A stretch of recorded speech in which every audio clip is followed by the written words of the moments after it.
va les chasser. Au verset 14, tu chasseras. Je ne sais pas si vous comprenez un peu. Au verset 12, la Bible dit, à cause de ces choses, l'Éternel, ton Dieu, chassera ces nations. Et au verset 14, il dit, c'est à cause de ces choses que toi, tu les chasseras. Écoutez, en Israël, on dit tel père, tel fils, telle mère, telle fille. Et la Bible dit que nous sommes créés à l'image et à la ressemblance de Dieu. Et la Bible dit, je serai pour vous un père et vous serez pour moi des fils. Et la Bible dit, quand vous priez, dites notre Père. Amen. Et donc, en science, on dit que le Fils porte en lui le registre sanguin de son Père. Ça veut dire que si votre Père est O positif dans son sang, vous serez nécessairement O positif.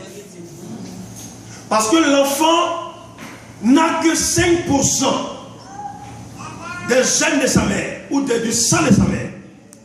Mais 95% des gènes de son père. Amen. Parce que la mère ne fait que porter le sang que le père a mis en elle. Donc, l'enfant n'est que la suite logique, la prolongation, la continuité du Père. Amen. Et donc, si Dieu est notre Père, cela veut dire qu'en nous, il y a ce qu'on appelle le registre sanguin de Dieu. Donc, si je vis, ce n'est plus moi qui vis, mais c'est Christ qui vit en moi. Et Christ en moi l'espérance de la gloire. Yes, that's right. Et si Christ est en moi, je ne combats plus, mais Christ combat pour moi. Et la Bible dit, nous sommes cachés en Christ, qui est vivant pour nous. Et donc, si nous sommes cachés en Christ, cela veut dire qu'avant de nous atteindre, il faut atteindre Christ. Alors, l'Éternel chassera chez nous. Avant, c'est ce que le Fils voit le Père faire, qu'il a fait. Si ton père est menuisier, tu ne peux qu'apprendre la menuiserie auprès de ton père. Si ton père est chasseur, de temps en temps, tu iras avec lui à la chasse. Donc tu apprendras à chasser. Même si plus tard, tu dois faire autre chose qui te plaît, mais tu apprendras déjà à imiter ton père. Parce que c'est ce que nous voyons que nous imitons. Amen. Quelqu'un m'a dit amen ce soir? Amen. Alors, la Bible dit au verset 12, l'Éternel les chassera. Amen. Au verset 14, tu les chasseras. Amen. Pourquoi? Parce que ce que tu vois ton père faire, tu le fais automatiquement. C'est une reproduction de l'image de ton père.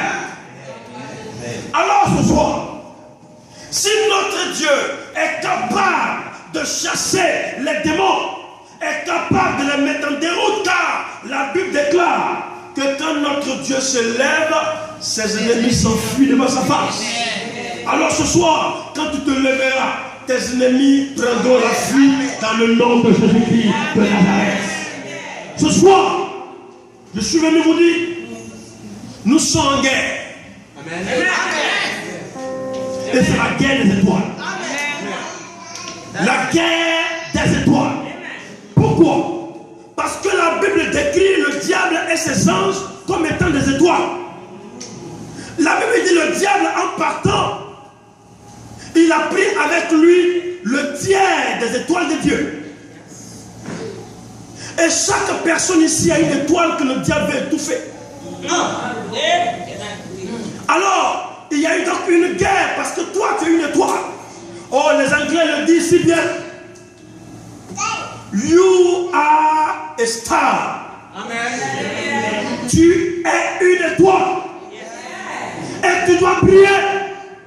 Et ce soir, ton étoile doit pourchasser 1000 étoiles. Amen. Ce soir, ton étoile doit briller au haut dans le ciel. Car, écoutez-moi bien, si nous sommes à côté des sorciers, laissez-moi vous dire qu'en principe, ce n'est pas le chrétien qui doit avoir peur, mais c'est plutôt le sorcier qui doit trembler. Et ce soir, s'il y a un sorcier dans ta famille, qu'il commence à se préparer à quitter ta maison. Parce que nous ne sommes pas là pour rire. Pourquoi? Parce que nous n'avons pas ri pour être là. Nous avons été sérieux dans notre travail.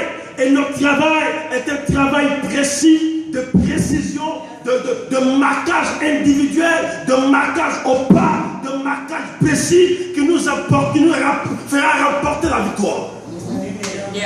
Nous sommes en guerre. Et la guerre dans laquelle tu te trouves, tu dois la remporter absolument.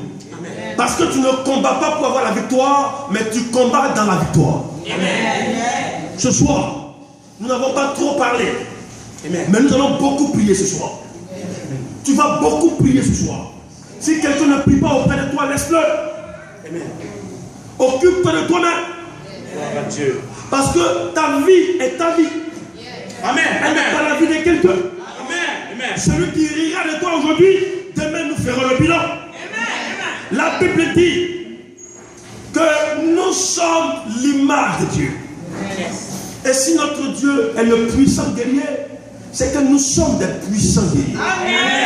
Quand l'ange a trouvé Gédéon, il dit: je te salue, toi le vaillant guerrier. Je veux dire à quelqu'un ce soir, tu es un vaillant guerrier.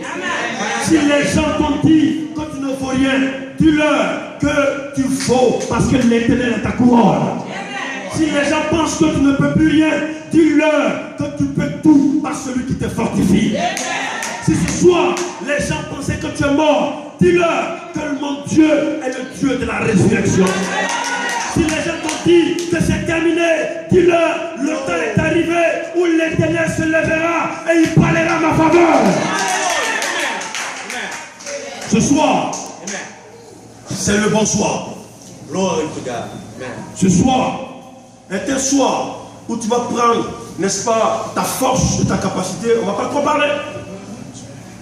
Mais pour être le sel de la terre, pour assaisonner le monde, parce que c'est le thème de notre semaine de feu. Pour assaisonner le monde, il faut soi-même être assaisonné. Et pour être assaisonné, il va falloir que nous retrouvions les vertus du sel en nous.